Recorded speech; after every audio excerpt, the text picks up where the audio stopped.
Bugün dünyanı idarə edən ən güclü silahlar artıq nüvə başlıqları deyil, onlar tamamilə görünməzdir. Cəmi bir neçə sətr kod saniyələr içində xəstəxanaları iflic edə, dövlət sirlərini oğurlaya və milyardlarla insanı qaranlıqda qoya bilər. İnternetin qaranlıq künclərində başlayan və dünyanı dəyişən o kiber müharibənin pərdə arxası hazırsınızsa tarixin ən böyük rəqəmsal kabusuna baxırıq.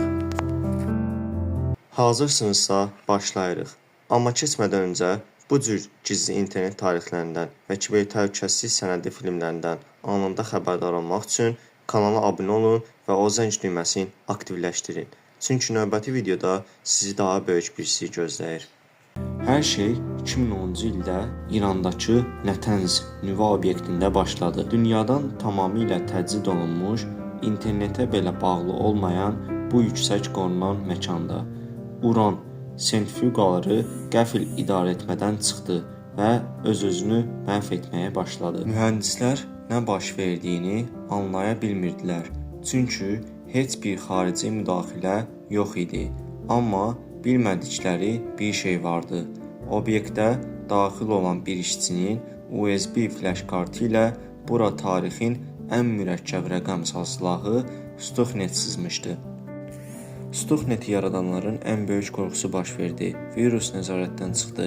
İrandakı mühəndislərdən birinin kompüter vasitəsilə bu rəqəmsal bədheybət internetə sızdı və bir neçə günün içində bütün dünyayı bürüdü. Hindistandan Amerikaya, Avropadan Rusiyaya qədər milyonlarca sənaye kompüteri yoxdur. Hər kəs qorxu içində növbəti hədəfin hara olacağını gözləyirdi. Elektrik şəbəkələri, su bəndləri, yoxsa sərnişin təyyarələri. Bəs bu görünməz virus necə aşkar olundu? Hər şey Belarusiyada yerləşən kiçik bir antivirus şirkətinin təsadüfən bir müştərinin kompüterində qəribə xəta görməsi ilə başladı. Kompüter davamlı olaraq öz-özünə restart atırdı, amma heç bir məlum virus tapılmırdı. Detektivlər kodu dərindən araşdırmağa başlayanda dəhşətli həqiqətlə qarşılaşdılar. Bu virus sıradan bir proqram deyil, o kompüter dünyasındakı ən böyük gizli deşiklərdən Zero Day, yəni proqramçıların belə hələ xəbəri olmadığı sistem səhvlərindən istifadə edirdi.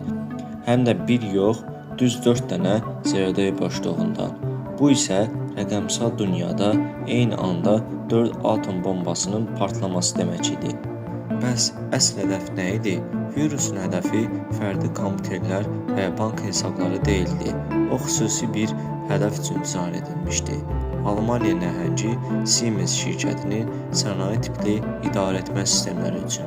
Stuxnet normal kompüterləri yoxlanda sakitcə yatırdı, heç nə etmirdi. Amma nə vaxt ki Siemens'in xüsusi zavad proqramı tapırdı, dərhal oyanırdı. Onun tək bir məqsədi var idi. İrandakı nüvə sentrifuqalarının fırlanma sürətini gizlicə dəyişmək. Sensorları elə aldadırdı ki, mühəndislərin ekranında hər şey normal görünürdü. Amma arxada sentrifuqalar parçalana qədər sürətlənirdi.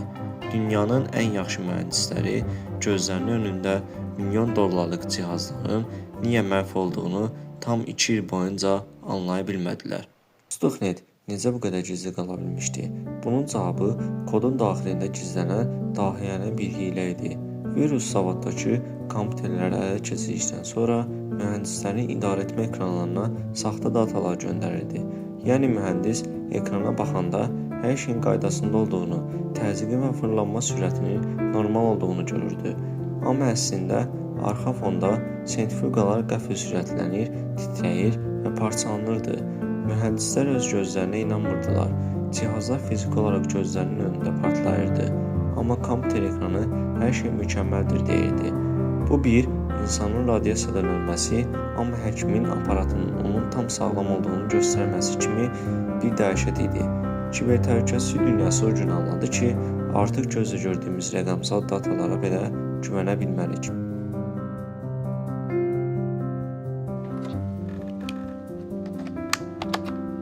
Stuxnetin ən qorxulu tərəfi o idi ki, o fiziki dünyaya toxuna bilirdi.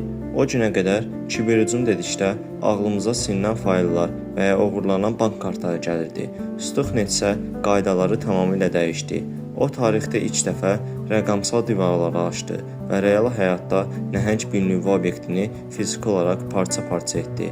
Artıq hekerlər sadəcə ekran arxasında oturan proqramçı deyil, real həyatda binaları uçura, qatarları reysdən çıxara biləcək gözə görünməz ordudur. Amma bir problem var idi. Bu qədər mükəmməl gizlənən bir silah necə aşkar olundu? Stuxnetin sonunu bir proqram səhvi gətirdi. Virus nəzərdə tutulduğundan daha çox yayıldı və Belarusiyada kiçik bir kompüter təmiri sexində aşkar edildi. Symantec'in kiber detektivləri kodu təhlil edəndə gözlərinə inanmadılar.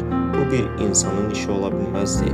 Bu kodun hər sətrində milyonlarla dollar və böyük bir dövlətin rəsmi imzası duyulurdu. Hər kəs eyni sualı verirdi. Bunu kim etdi? Kodu ilk dəfə analiz edən Belarusiyalı proqramçı Sergey Ulasan idi. O sadəcə müştərinin kompüterinin niyə qəfil sönüb yandığını araşdırırdı. Amma qarşısına çıxan virus o qədər qəribə idi ki, Sergey bunun tək başına idarə oluna bilməyəcəyini anladı və faylları Symantec şirkətinə göndərdi. Symantec'in baş təhqiqatçısı Liam kodu ekranda açanda otağa dərin bir səssizlik çökdü. Bu adi bir virus deyildi. Sətirlərin arasında daha əvvəl heç bir hekerin istifadə etmədiyi 4 ədəd zero, yəni sistemlərin gizli boşluqları var idi. Bu boşluqlar cəmi kiber bazarda dəyəri milyonlarla dollar idi. Heç bir heker qruplaşması bir virus üçün bu qədər pul xərcləməzdi. Bu sadəcə bir dövlətin, həm də ordusu olan nəhəng bir dövləti edə biləcəyi bir kiber müharibə layihəsi idi. İpucları isə tək bir ünvanı göstərirdi: Amerika və İsrail. Symantec'in mühəndisləri kodu sətir-sətir analiz etdikcə daha dəhşətli detallar tapırdılar. Bu virus sıradan bir proqram mətni deyildi. İçərisində bəzi gizli mesajlar və simvollar gizlədilmişdi. Məsələn, kodun daxilində Mithratus, yəni Mersin ağacı sözünə rast gəlindi. Bu söz qədim Yahudi tarixində mühüm bir şəxsiyyətə işarə edirdi. Digər tərəfdən, Stuxnet hər kompüterə zərər vermirdi. O sanki xüsusi bir hədəf axtaran ağıllı bir raket kimi proqramlaşdırılmışdı. Səfərə çıxır, milyonlarla kompüteri yoluxur, amma heç birinə toxunmadan sadəcə gizlənirdi. Ta ki axtardığı o xüsusi cihazı İranın Nətənz zavodundakı nüvə sentrifuqalarını tapana qədər. Kiber təhlükəsizlik ekspertləri anladılar ki, bu sadəcə bir virus deyil, rəqəmsal dünyanın ilk atom bombasıdır. Stuxnetin rəsmən kimin yaratdığı heç vaxt bəlli olmadı. Amma hər kəs bilirdi ki, bu Pentagonun və Mossadın gizli Olimpiya oyunları əməliyyatlarının bir parçası idi. Hədəfə çatdılar, amma dünya üçün çox qorxulu bir qapı açdılar. Pandora'nın qutusu artıq açılıb. Stuxnet sadəcə bir başlanğıc idi. İndi həmin o gizli kodun parçaları internetin qaranlıq künclərində, qara bazarlarda dolaşır. Bugün bir çox ölkələr həmin kodu kopyalayaraq öz kiber silahlarını istehsal edirlər. Unutmayın, növbəti dünya müharibəsində tankların və bombaların səsi yox, sadəcə bir neçə sətirlik kodun səssizliyi və şəhərləri bürüyən qaranlıq eşidəcək. İzlədiyiniz üçün təşəkkürlər.